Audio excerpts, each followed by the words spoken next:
Warning, this podcast contains themes of extreme violence and murder. Subject matter may be offensive to some listeners. Discretion advised. Mr. Dillon, at this time, how do you plead to count one in the indictment in case number 93 CR4 involving the death of the aggravated murder charge involving the death of Gary Bradley? How do you plead? Guilty.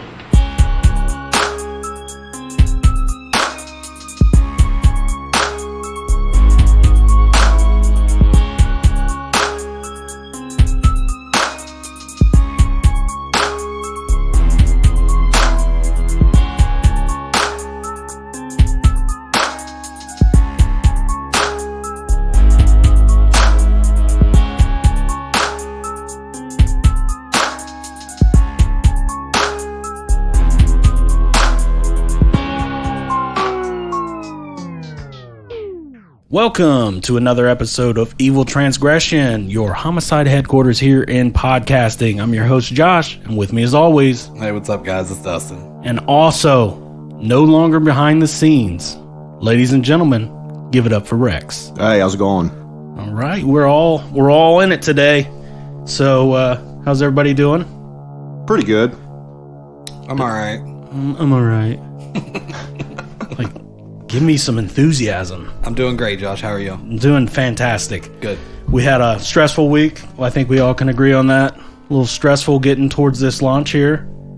Yeah, trying to put together 3 episodes, for launch. It's been quite a task. I know we kind of put it all on Rex there, Dustin, that we put the task of him making us sound a lot less dumber than what we are. So I think he did a pretty good job of it. Yes. Yeah, I think we'll keep him, or he'll keep us, one or the other. Well, you ready to get started? Let's do this. This is one that me and Rex know nothing about. Josh did this one on his own, so can't wait to hear it.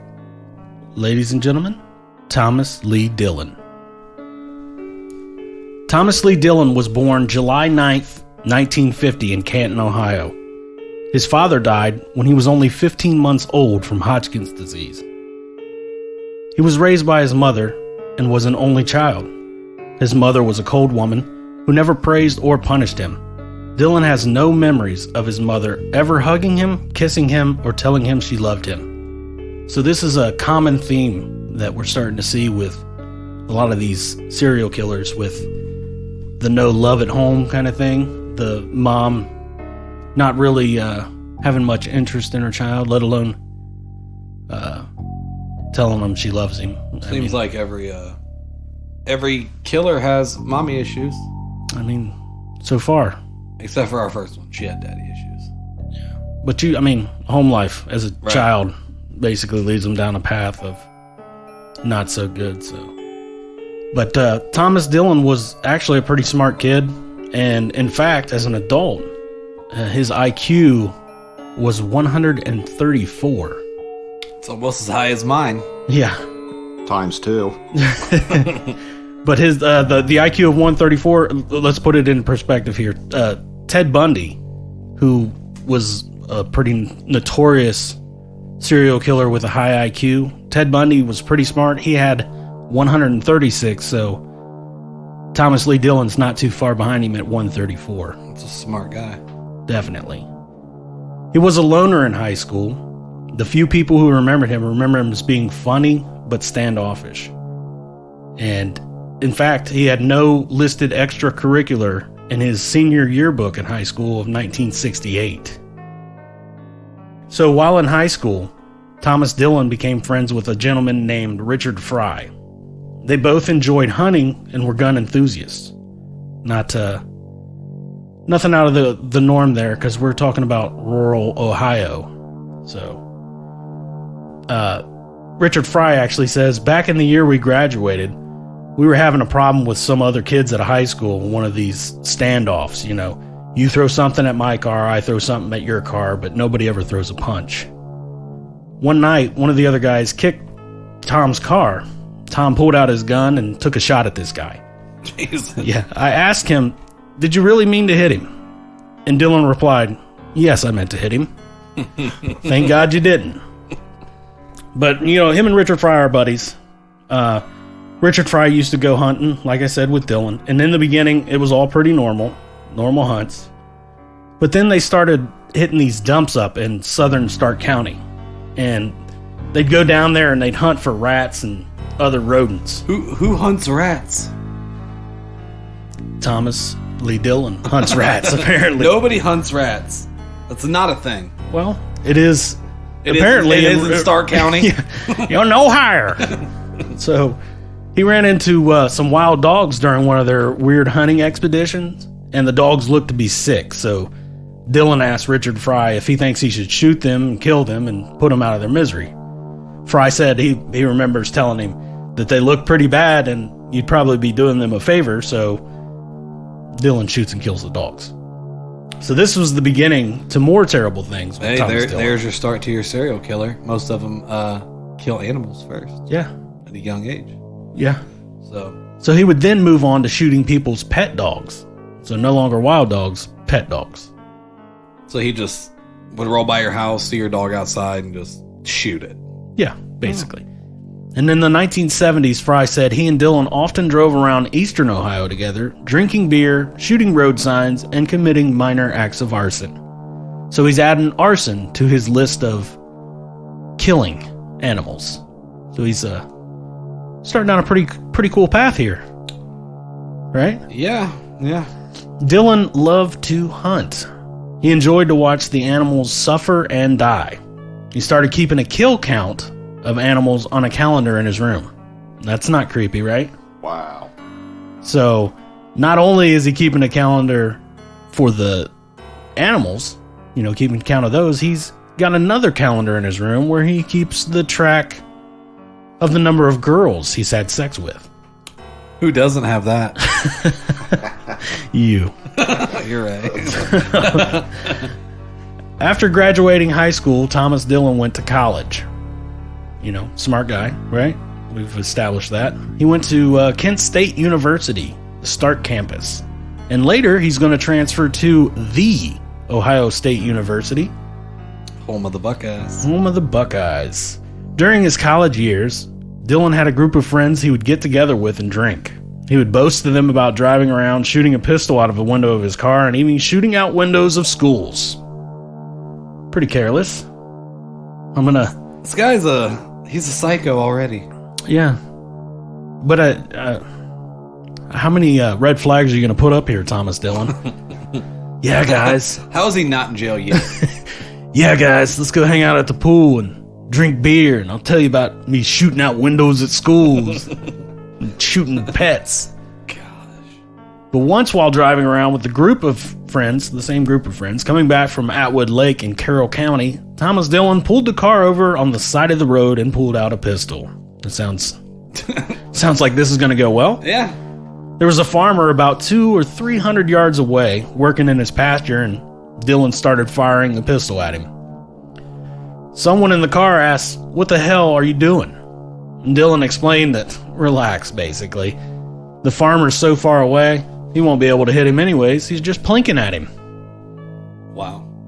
What are you guys doing later? Yeah. No.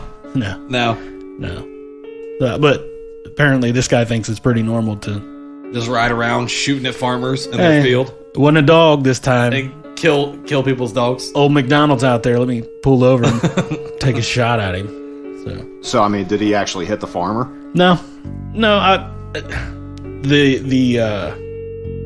Because of the distance, the pistol is not really going to have any accuracy from 200-300 yards with a pistol. If he had a rifle, probably, but just your regular handgun, you're not going to have much accuracy at 200-300 yards. So. If I'm friends with Thomas Dillon, I don't think I'm going to be friends with him no more after this. I'm going to stay away. And that should be your moment of truth there. Yep. Of, hey, let's stay away from the pool and drinking with Thomas Dillon, because this guy's not got all his marbles. But no. In 1969, while a student at the Ohio State University, Dillon had been investigated for possessing a Russian mortar military weapon. Authorities did not press charges, however, citing the mortar was more of a collector's item than a weapon. So this dude's rolling around with a mortar. That's the last person you want with a mortar. Well, yeah. I mean, shooting mortars at farmers in their pasture would probably be a little bit more deadly than trying to plink them with a handgun from 300 yards. I can't with this guy already. So he graduated from the Ohio State University in 1972 and went to work as a draftsman for the Canton Water Department. What's a draftsman? A draftsman is someone who makes detailed drawings. So he's basically an engineer for the water department. Thanks for clearing that up for our audience. Yeah, not a problem. Mainly just for him. So Thomas Dillon marries Catherine, a nurse from Alliance, Ohio, in 1978. So by the early 1980s, the animal kill calendar, we're still talking about that, even though He still has this thing? yeah. I mean, gosh. he may have just gotten married. He may have a full-time job now, but he still also has an animal kill calendar that has now reached the 500 mark. Yeah. And his wife hasn't seen this? She may have seen it and not thought. Maybe she's not the brightest bulb in the pack of six, but I don't think she is. She married Dillon. no. God bless you, Catherine. So this 500 animals, though, that's going to count for, not just the normal hunts that he had, the deer, the squirrel, whatever else he normally hunted like a normal person. That's also going to include the dogs and animals that the farmers' pets and stuff that he kills. So he had the reputation of a bad hunter. In fact, he lost some of his hunting buddies, surprisingly, because some of the things he would do while I'm not hunting. going hunting with Thomas Dillon. No. I don't know about you two, but I'm not. So he was known to have shot at the farmer's cats while getting permission to hunt on the farmer's land. I mean, hey, you can hunt on my land, and while you're at it, take a couple pop shots at a couple of kitties I got out here, I guess. I mean, you can't be any more of a dick than that, right? So he bragged about killing a deer caught in high water once, which it's not very good hunt to be proud of, I guess. And deer's trying to cross a stream, gets caught in high water. He kills the deer and brings the deer home without field dressing it. So that's basically a no-no when deer hunting. So if anybody knows anything about hunting, you want to field dress that deer after you kill it. That way you don't basically taint the meat. I mean, you're getting it field dressed is ready to, when you get it back, it's ready to be processed. So he doesn't do that. He just brings it home. Instead, he guts it in his front yard and makes a huge mess. So there's that. So somebody had to have called the cops on that one. No. Wow. Was this not a residential neighborhood? We talking about rural Ohio. So, Ohio, thank you for making us so awesome. I love to be... If you don't know, we are from Ohio, so... But not Canton. Nowhere near Canton. Or Stark County. I'm sure a lot of other people, when they hear Ohio, that's what they probably think of when they think of us, like freaking hillbillies. The hillbillies that got their deer in the front yard. It's not us. Dustin's never seen a deer. I've never been hunting. Dillon once shot a groundhog and it didn't die right away. One of the guys he was hunting with remembers him using a knife to finish it off. Dillon was shaking and in a wild-eyed frenzy. So that'll make you feel good if you're out hunting with this guy. No. Wounds a groundhog and goes stark mad on it. Comes over and takes his knife out to finish it off. So This guy's terrible. he would also brag to his co-workers about his kills, his animal kills. But it was just to gross him out. He got a kick out of that, And Thomas and Catherine eventually had a son in the early 80s. Thomas wasn't a good father. Surprise. He was known... No way. No way. He was a bad dad? He was a bad dad, a bad hunter. Bad dad, bad hunter, bad friend. A good shot. Yeah. So there's that. That's all he has going for him. You know? True. This guy's terrible. So he's known to tease and bully his son. In fact, check this out. Once when the boy was around 5 or 6 years old, Thomas Dillon killed a chipmunk in their backyard and chased the boy around until he stumbled and fell to the ground. Dillon then rubbed the dead chipmunk all over the kid's face while laughing. So... Wow, man, that's just sick. I mean, you gotta be a sick dude to do that to your kid. Yeah, that's rough. That's rough. That's terrible. Catherine. That's a bad dude. Catherine, what are you doing? She should be divorcing. Yeah. Were you standing by watching this happen? Taking that poor kid. Leaving. So again, you know, Dillon loved to shoot his guns as well, to own them and hunt with them. It is said he shot around 1,000 rounds a year. So much that he permanently damaged his hearing. But he also loved to shoot his crossbows too. He once brought home a dead German shepherd in the back of his truck with the arrows still stuck in the side of the animal. So nobody finds anything wrong with this guy? Like nobody in the town? I mean, his friends are starting to figure it out. they need to say something to somebody. They should have. Again, we're in the fields of Ohio. I know, but you're talking 500 animals. Yeah. And dead German shepherds. Yeah. And German shepherd's a pretty good dog, pretty decent dog. I mean, you wouldn't expect to go outside and find your German shepherd missing because Thomas Lee Dillon shot it with a crossbow and took it home. I mean, how do you kill 500 animals? And where's he even putting them? Apparently just disposing of them. It's a good question, Rex. Thank you. There ought to be some bones around somewhere. Right. I mean, but... So he just has a pile of 500 dead animals just in the backyard. No, well, I'm sure, you know, you had the deer and the other animals that he hunted. He probably ate. Right, but... You know, but he's just out poaching random people's poodles. Yeah, but I mean, some of those dogs, he's not picking up the pets that he shoots, other than this German Shepherd. So he's just shooting them, and leaving them there. Leaving them. Okay. You know, driving down the road, still in his car, and shoots a dog. So he on just the side decided of the road. to take the German Shepherd. Yeah. Apparently, he was proud of the arrows. I guess I don't know. This was a special one. So on April 1st, 1989, we're gonna kick it up a notch. Hey, that's my birthday.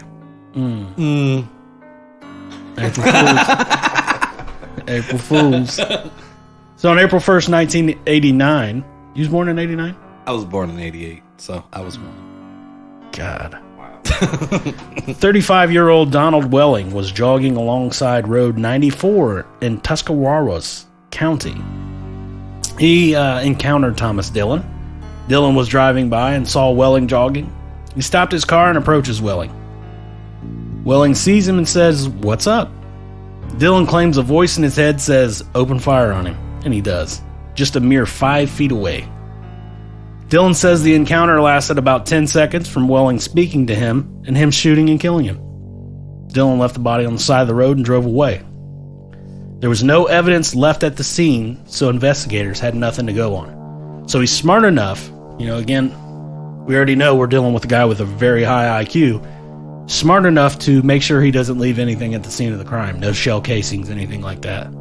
So they really, have nothing to go on because this is a random killing. It's not like they can look into Welling's past and find somebody that he knows and start investigating. This is just a random encounter. Well, they should have known it was him. Just from the 500 dead animals. Well, again, he's driving around. He's not doing this like down the street from his house. So he's finally graduated to killing people. Sure has. On Sunday morning in November of 1990, so we're, a little over a year later? Yeah. A deer hunter, 21-year-old Jamie Paxton, had set out to hunt in Belmont County, 50 miles east of Coshocton. Dillon's driving by and sees Paxton up on a hill not too far off the road, pulls over behind Paxton's vehicle, takes out his .308 high-powered rifle and shoots Jamie Paxton 3 times, once in the chest then the buttocks, and once in the knee. So these are just random? Like there's no point, 100% no reason completely why he's random. doing what he does? Absolutely nothing.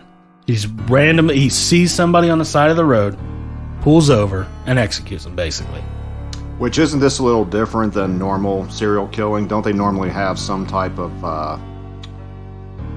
what's the word? Motive? Yeah, motive, or a particular type of person they go after? Thomas Dillon basically thrives on the fact that he thinks he's a puzzle.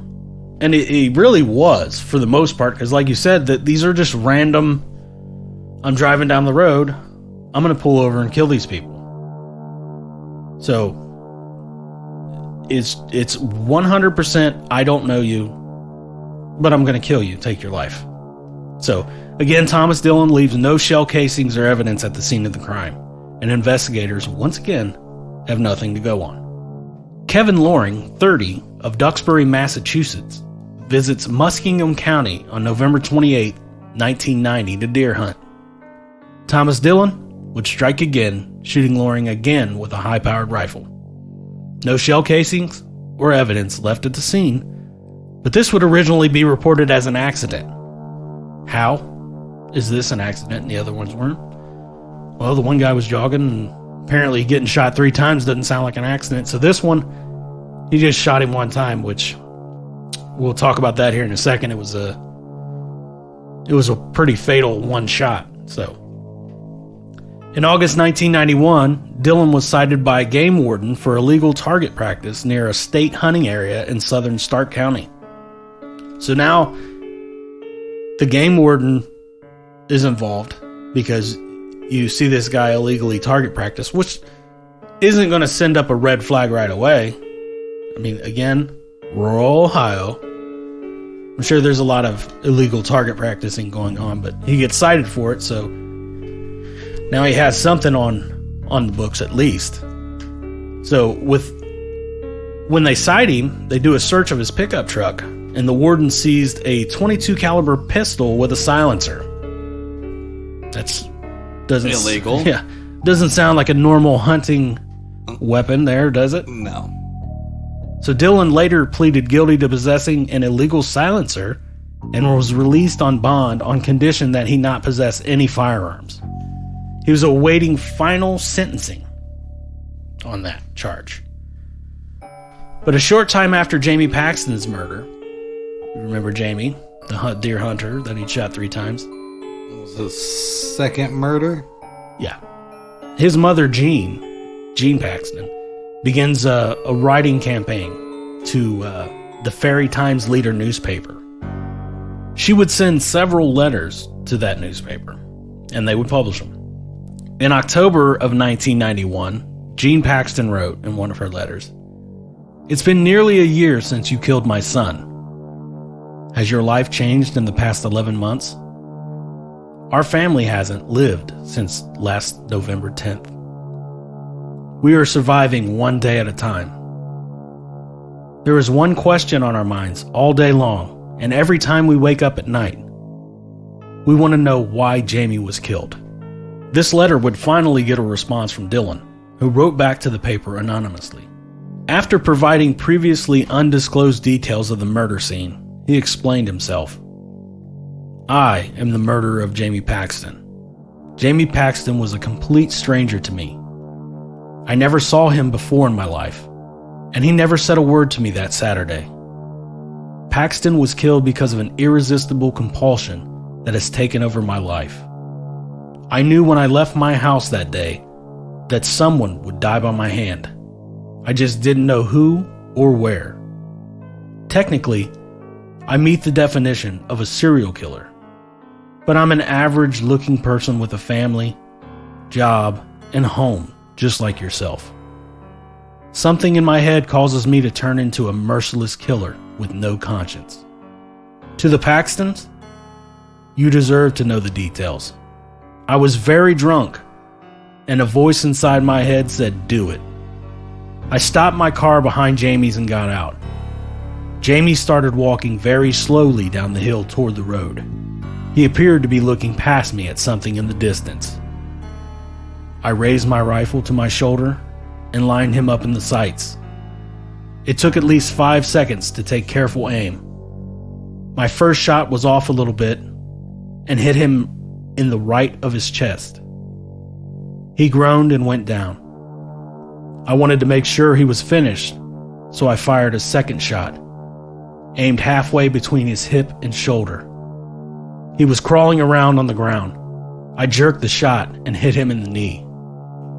He raised his head and groaned again. My third shot also missed and hit him in the butt. He never moved again. 5 minutes after I shot Paxton, I was drinking a beer and had blocked out all thoughts of what I had just done out of my mind. I thought no more of shooting Paxton than shooting a bottle at the dump. I know you hate my guts, and rightfully so. I think about Jamie every hour of the day, as I am sure you do. Don't feel bad about not solving this case.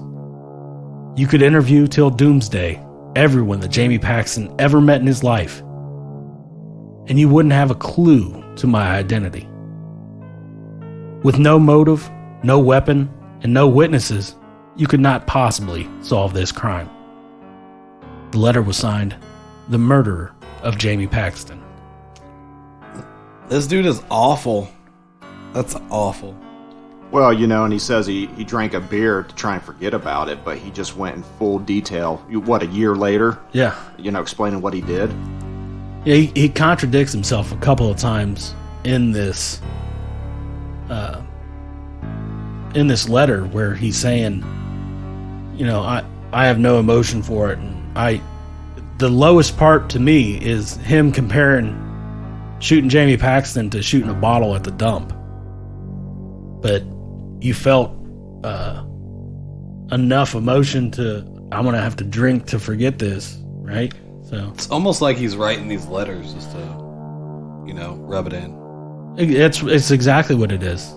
It's basically teasing the Belmont County sheriffs. Because if he really cared, he would turn himself in, not write a letter saying, "Oh, you'll never find out who it was." Yeah. So I don't know if you're trying to make the Paxton family feel better, which you're doing a pretty lousy job if you compare shooting their kid to shooting a bottle at the dump. Right. So, but this is the first clue that the Belmont County Sheriff's Office has into the murder of Jamie Paxton. On March 14th, 1992, 48-year-old Claude Hawkins was fishing at Wills Creek Dam in Coshocton County. Dillon would strike again. Claude Hawkins was found dead a short while later, shot in the back at close range. This is a crucial point in the Thomas Dillon serial sniper spree. The reason being, Hawkins was shot and killed on federal land. You know what that means. It's a federal crime. Federal crime, here comes the FBI. So the FBI is now brought in to assist in the investigation. And on March 26, 1992, in New Philadelphia, just south of Canton, FBI agents from the Columbus, Ohio field office, along with officers from 4 counties and the Ohio Department of Natural Resources, began to investigate. It's bad news for Thomas Dillon. It is. It is bad news. However, because they couldn't find any shell casings at the scene, this killer, who had taken enough time to make sure he left no evidence, they assumed had probably killed before. As the meetings progressed, the assembled officers discovered that the earliest of possible related homicides in this case were from at least April 1st, 1989, which was the killing of Donald Welling, the jogger. They would also realize that Kevin Loring, who was only shot one time while hunting, was no longer an accident. It all fit the bill. The no shell casings. So now he's connected to all these crimes. On the morning of April 5th, 1992, 10 days after the New Philadelphia meeting, another outdoorsman was found dead. Gary Bradley, a 44-year-old steel worker with a wife and 3 children from Williamstown, West Virginia, had been shot in the back while fishing in Noble County, adjacent to Belmont County. Think about it. Isn't that crazy? You're just out fishing, and you get shot. from nowhere. You're out hunting, you get shot. That's crazy to me. I don't know about you. Yeah, But you're a fisherman. I am. That's your thing. It is. That's scary. Yeah. I mean, and you think about it, though, I mean, at least personally for me, some of the places that I go fishing is really nothing really around. I mean, we'll get in and wade up the creek or upstream. Now I'm starting to sound like a real Ohioan, right? But yeah, so we'll, I mean, there's really nothing around us when we're out fishing. So, I mean, this stuff can actually happen. So, Yeah. But it is this is scary why I thing. don't hunt or fish. Yeah, well, you stay home in the kitchen. You just don't know how to bait a hook. I that's myself am wrong. a master. Baiting? Yes. Okay. See, I do know how to bait a hook. I just don't know how to get the fish off the hook once I've caught it. You're like, ew, it's slimy. I need a towel. I'll just stick with playing I'm basketball. gonna wrap it up in paper towel and take it off the hook. So, officials know that this was the same killer responsible for the other 4 outdoorsmen deaths. And in early May, a secret 5-county federal and local investigative task force was established. The group met at the FBI field office in Columbus, where officers from each of the 5 counties presented details of their cases. A group of 3 personality profilers from the FBI's Behavioral Science Unit in Quantico, Virginia, who were referred to as the Hannibal Lecter Squad, formed a profile of the killer, concluding that he was a white male, over 30, a gun enthusiast, avid hunter, and owned at least several weapons. Well, that's Dillon. But hey, how cool was that, though? I mean, not the Dillon part, but that they had a behavioral science unit who was referred to as the Hannibal Lecter Squad. That'd be pretty cool. Yeah, that's crazy. That'd be cool to be part of that squad. It would. It would. And I'm sure everybody that listens to these true crime podcasts, that's probably your dream job. If you want to be one of those guys. But so the killer would have above average intelligence, but was introverted and without many friends, and would resolve personal problems in cowardly fashion. Well, Dillon had no friends because he scared the shit out of all of them by shooting at farmers. Yeah. I mean, they all eventually bailed on him, except for maybe 1 or 2. Wouldn't you? Yeah. The guy's a nutcase, so. They also claimed that he might have a drinking problem, surprise, and engage in obscene telephone calls. I don't know where that comes into play. So just pranking people. Yeah. Like, Arson, fire, and vandalism by shooting out windows or tires of vehicles. that was him. He would likely take sadistic delight in mutilating and killing animals of all sorts. It's insane on how many details about him they're getting right. Yeah. They're good at what they do, apparently. Yeah. So stressful events would trigger his criminal episodes, which usually would be committed while he's drunk. The killer, the profiler said, lived within easy driving distances of the slayings. So in August of 1992, August 22nd, as a matter of fact, the Plain Dealer, a newspaper in northeastern Ohio, read a headline that said, "Slayings linked in rural Ohio." The article talked about the 5 murders, and the investigators suspected a single serial sniper in their deaths. Also in the article was a copy of the FBI's suspect profile. So now, these are all public details. That they're looking for a guy that, basically is all the things that Thomas Dillon is. This is going to send up a red flag to somebody that might actually know a little bit about it. His wife? Nope. On August 26, 1992, Tuscarawas County Sheriff Detective Sergeant Walter Wilson got a phone call from now 43-year-old Richard Fry. You remember Richard Fry from high school, his high school buddy? Oh, yeah. Also a hunting buddy? Fry had read the report in the newspaper. Fry asked to meet with Wilson and discuss something that he had on his mind, that he believed he knew who the person was they were searching for. Fry was nervous about coming to the station. I can kind of understand why. So Detective Wilson agreed to meet him at a private location outside of town later that day. During their meeting, Fry explained to Wilson that the profile sounded a lot like an old high school buddy of his, Thomas Dillon. Sounds exactly like him. They got him like 100% right, except for the prank phone calls. Well, he may have. Yeah, but yeah, We just don't know about it. It's like, of all the things, I'm going to do some obscene prank phone call. Yeah, I haven't heard of that one. So Fry would go on to explain the times Dillon shot animals, pets, road signs, windows out of buildings, basically spilling the beans on Thomas Dillon. good.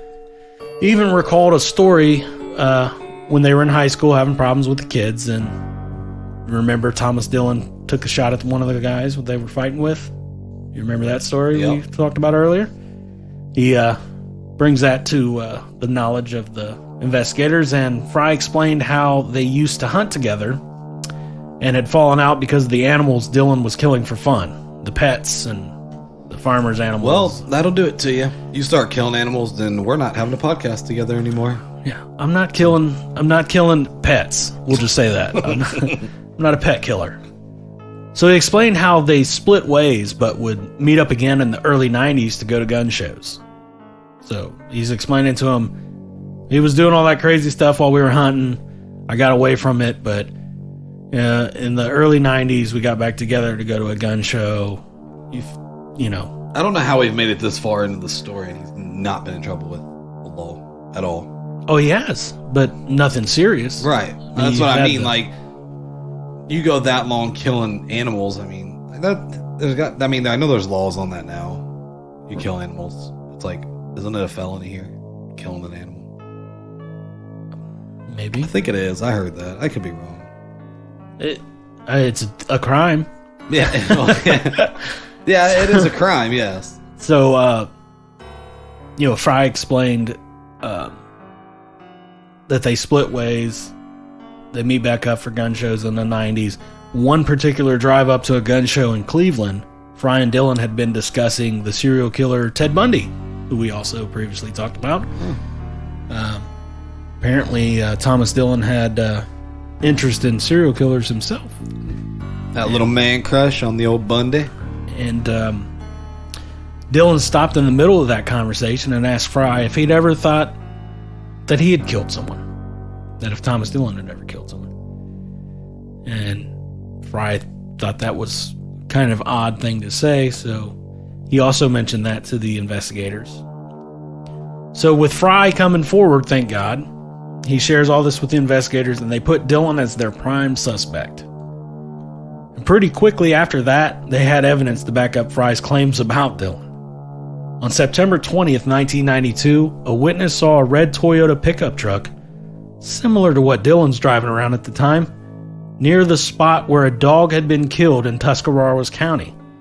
A .25 caliber slug was removed from the animal's body, and Fry confirmed that Thomas Dillon owned a .25 caliber rifle, and at Detective Wilson's request, bought it from Dillon.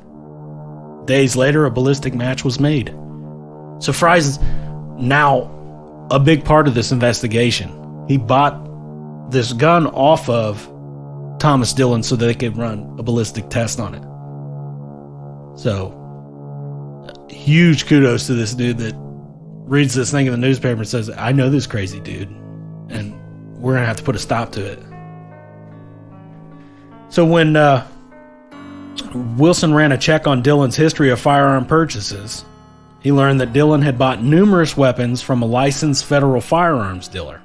The dealer's record showed that Thomas Dillon had bought 18 weapons in the last few years, including 2 Mausers, which were the kinds of rifles used to kill 4 of the 5 outdoorsmen.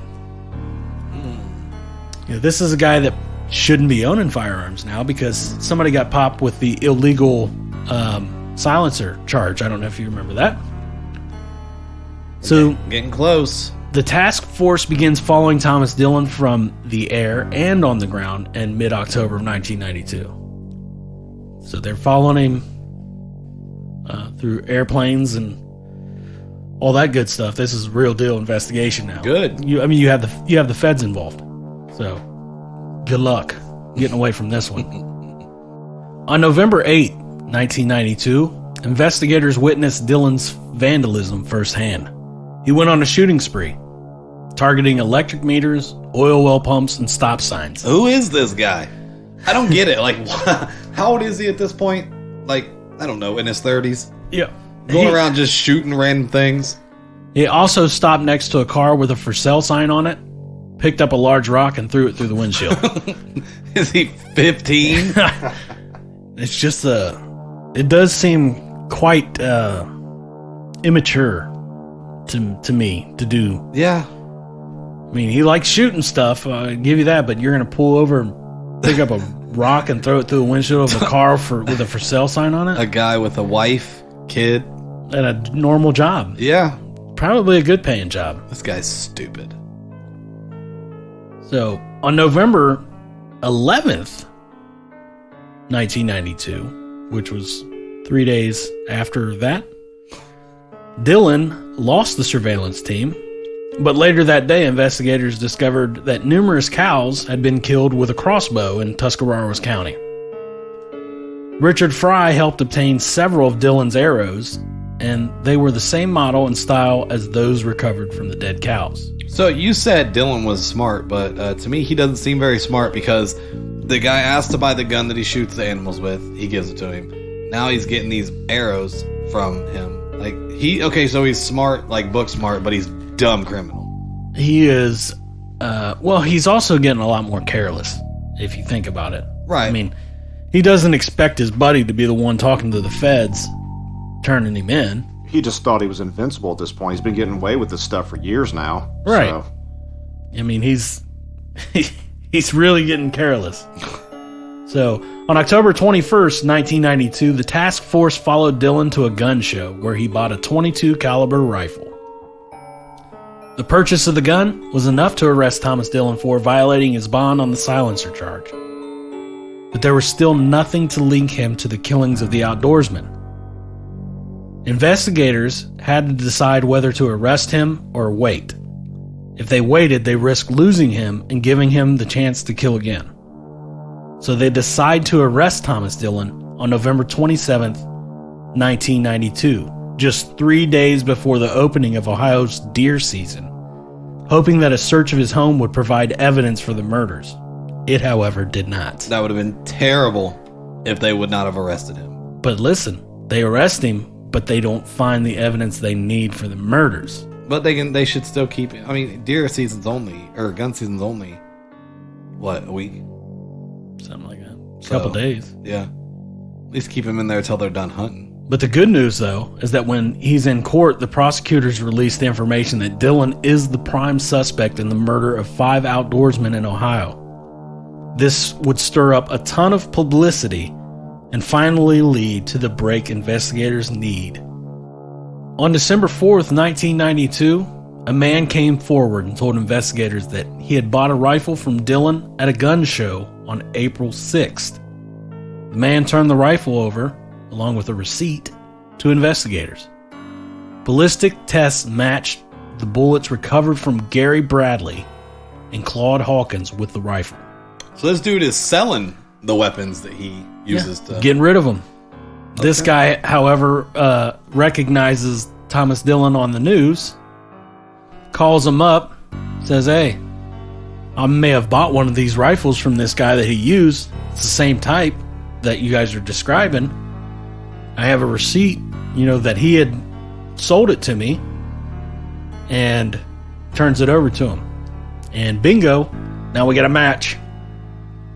On January 22nd, 1993, a Noble County grand jury indicted Thomas Dillon on 2 counts of aggravated murder with death penalty specification, and his bond was set at $1 million. The prosecutor wanted to charge him with all 5 murders, but lacked all the evidence needed on those cases, so they decided to wait to file the other 3 counts.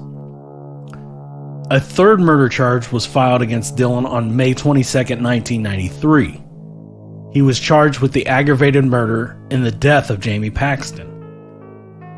On July 3rd, 1993, Dillon placed a call from jail to a WTOV television reporter and confessed to the murders. He called the news and confessed. All of them? To all the murders. Wow. Was that some kind of plea deal? Well, no. No. Because that was No. for the news. Yeah, he called the news. This is a weird individual that's going to call. He's basically doing what he did with writing the newspaper. He's bragging Right. about it. Yeah. I mean, it's me. Ta-da! So he just wants the publicity and Clearly, he's a special individual. So the following day, Dillon's attorney puts together a plea bargain in which Dillon would confess to all the murders on the guarantee that he would not receive the death penalty. Why? Why would anybody accept a plea from him if he's already admitted to it? Well, he admitted to it by calling the radio station. Right, but there you go. There's your admission of guilt. Well, not the radio station, the television station. Right, but there's your admission of guilt, so just run with it. Take him to court. I guarantee you're going to get a death sentence out of it. But again, you're basing it on it. How can they verify that it was Thomas Dillon that called the radio or the news station? I'm sure they could, and they can also Without a reasonable doubt? well, they got these guns linked to the killings of other people. Of two of them. Yeah. So the plea bargain basically is saying that he's going to confess to all of them in court, but only on the guarantee that he's not going to receive the death penalty and that no further charges would be brought against him. So pretty much he's a badass till it comes time to face the consequences for what you did. Yeah. Now he's like, oh, don't take my life. Oh. Yeah. I can take 5 other people's lives, but don't take mine. Yeah. Because Well, that's you're getting ready to see how big of a tough guy he is now that he's caught. On July 12th, 1993, Thomas Dillon pleaded guilty to all 5 murders, and under the plea agreement, Dillon was sentenced to life in prison with no chance of parole for 165 years, the maximum sentence. Well, he'd only be 195 before he was eligible. Yeah. Thomas Dillon also admitted to setting 160 fires and committing other acts of vandalism in eastern Ohio, which are estimated to have caused more than $2 million in damages. Jeez. Wow. So that's a lot of damage. In November 1993, Thomas Dillon pleaded with authorities not to be sent to Ohio's toughest facility, the maximum security prison in Lucasville. He said, "If I go to Lucasville, I'm a dead man." Well, you probably shouldn't commit your murders. Then guess what? You wouldn't go to Lucasville. But I'm sure with him pleading, they're probably going to let him stay, right? No. Because when news of this comment reached Jean Paxton, Jamie's mother, she collected 8,000 names on a petition. Guess what? Thomas Dillon was sent to Lucasville. Nice. Good. After an attempt by Dillon's wife to sell Dillon's story to Hollywood, Jean Paxton, Jamie Paxton's mother, and Ohio State Senator Bob Ney passed the Paxton Bill, which barred killers or their relatives from profiting from their crimes. Really? So old Jean got her revenge. Yeah, she did. Good for her. You know, it doesn't bring her son back. God bless her for, sticking with it, staying true. But she did get a little revenge here, making sure he went someplace he didn't want to go, and making sure that his family wasn't going to profit off the death of her son. Good. Right, yeah. So, props to you, Miss Jean Paxton. You are the true hero of this story, you and Richard Fry. On October 21st, 2011, at age 61, Thomas Dillon died in the prison wing at the Ohio State University Medical Center in Columbus, Ohio, after being ill for nearly 3 weeks due to an unspecified illness. Oh, that sucks. And that is the case of Thomas Lee Dillon. That was a pretty good one. Yeah, that was good.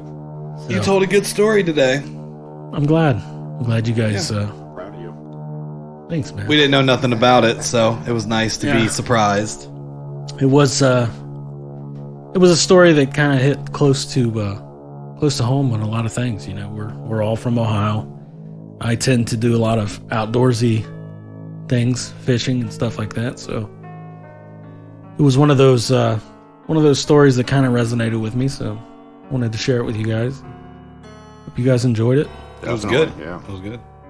So this guy's no longer a plague on our earth, and everybody can just go on with their life. You know. So hopefully you guys all enjoyed listening. Don't forget to subscribe to the podcast. Subscribe. We got another pretty detailed one coming up again next week. Next week, don't forget, we're weekly. Yes. We're not bi-weekly. Absolutely. We're not like that. Well, you might not be. I'm just going to let I knew where it was going. Classic. But make sure you guys subscribe. Check us out on Twitter. We're on Facebook. Follow us on Podbean, Apple Podcasts, Google Podcasts, Stitcher. Hit that subscribe button, that follow button, and send us an email or two. Yeah, give us some suggestions too. Like if there's something you want to hear, we do stuff that people don't do. Like we did one, I think that other people have done, but other than that, like we try to stay away from the big stories. Like those are played. People are tired of hearing them. We're not a big production, so we're not gonna compete for the 1 millionth episode of Ted Bundy or 979,000 Eileen Wuornos and Gacy and all those. Like we'll leave those for. I mean, you guys have heard those stories. There's only so many different ways you can tell the Ted Bundy story. Yeah, they're done. I mean, we had three movies come out last year about him. Yeah, Zac Efron. Zach, we're gonna make a movie of us podcasting. I'll have Zac Efron play me. Makes sense. No, you're gonna have no. Kevin James. Yours would be Kevin James. Shut up. Kevin James. We're gonna have Ed Sheeran play you. We gotta figure out somebody for Rex. Marky Mark. Not even close. Not even close. Oh man. But thanks guys for listening to. Shoot us an email. Give us some questions. We'll answer some questions on air or something. Give us we'll have a little segment. We'll start adding a little segment into the podcast. So. All right, guys. You got anything, Rex? Nope, I think that's it. Dustin? I'm good. Good deal. All right, Evil Mob. Thanks for joining us. See ya. See ya.